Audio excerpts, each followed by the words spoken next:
Hai, kembali lagi dan bersua lagi bersama saya The Julia Channel. Apa yang kita saksikan sekarang adalah sebuah daerah di Penampang, yaitu daerah Putatan.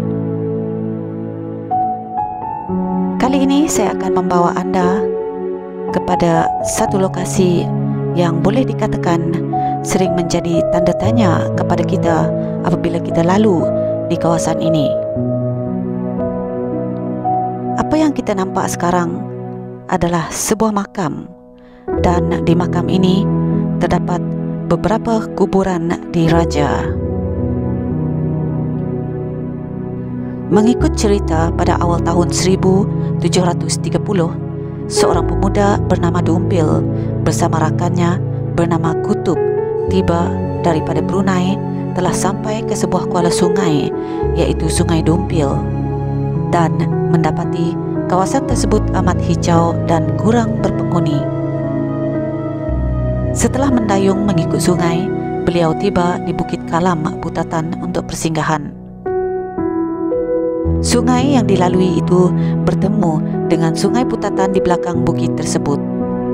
Oleh kerana kedua-dua sungai tersebut datang daripada satu punca sungai, daripada Gunung Bongkok, maka beliau menyusur mengikut arus keluar Sungai Putatan dan mendapati sebuah kawasan lapang tidak jauh daripada Bukit Kalam yang sesuai dengan tanaman seperti bersawah padi.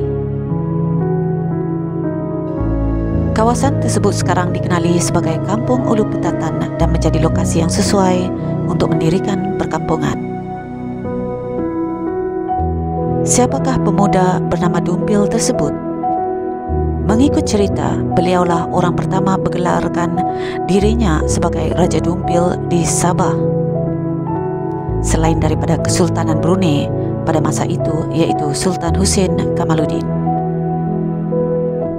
Mengikut cerita, Sultan Husin Kamaluddin pernah datang ke Sabah semasa pemerintahannya setelah mendengar kabar bahawa ada seorang raja di Sabah yang memerintah sebuah kawasan, walaupun Sabah ketika itu berada di bawah Kesultanan Brunei. Setelah menyamar diri, didapati bahawa orang yang bernama Raja Dumpil itu adalah anaknya sendiri, yaitu Pangeran Anak Untung.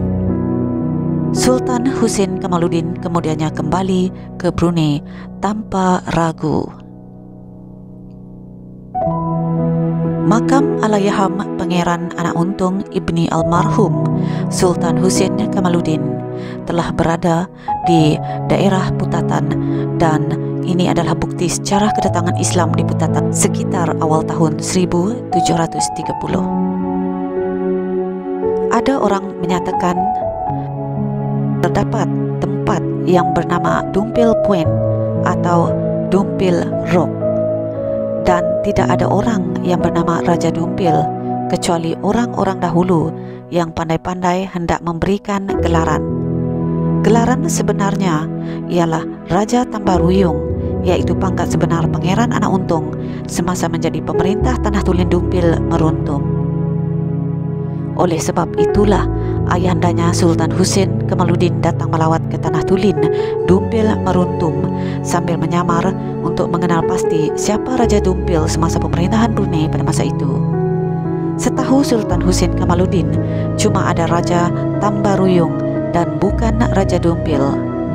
Rakan Pangeran Anak Untung, yaitu Pendekar Kutub, tidak dikebumikan di Bukit Mentukut, tetapi dikebumikan di Bukit Ampak-Ampak yang sekarang ini dinamakan Pulau Ampak-Ampak, yaitu anak bukit sebelum Bukit Mentukut.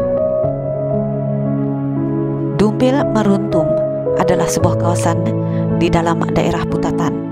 Kawasannya terletak sebelum Bandar Putatan menuju ke kota Kinabalu. Menurut sumber, keluasan tanah ini dianggarkan 384 km persegi atau kurang lebih 80.000 ekar, dan dikatakan ianya adalah tanah milik Pangeran Anak Untung sejak tahun 1730. Berbalik kepada makam ini, makam Allahyarham Pangeran Anak Untung Ibni Almarhum Sultan Husin Kamaluddin yang ke-16 berada di kawasan Siring, tepi landasan kereta api sebelum Bandar Putatan. Bagaimana makam tersebut ada di sana? Ini adalah disebabkan ketika pihak British mahu membina landasan kereta api sekitar tahun 1900 merentasi tanah tulen ini.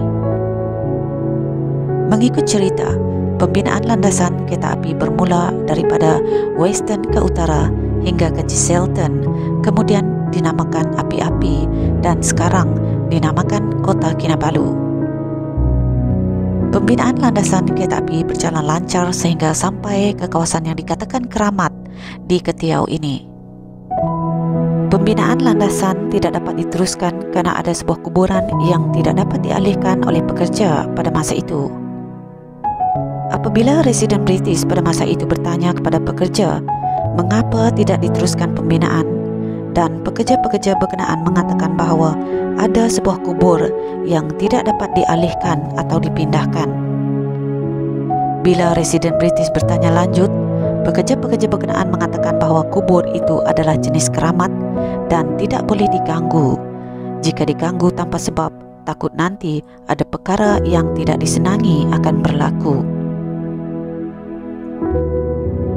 Oleh kerana residen British tidak mempercayai atau memperkecilkan keramat pada masa itu, maka dengan sombongnya beliau menyahut cabaran pekerja dengan membuang air kecil ke atas batu nisan di kuburan tersebut.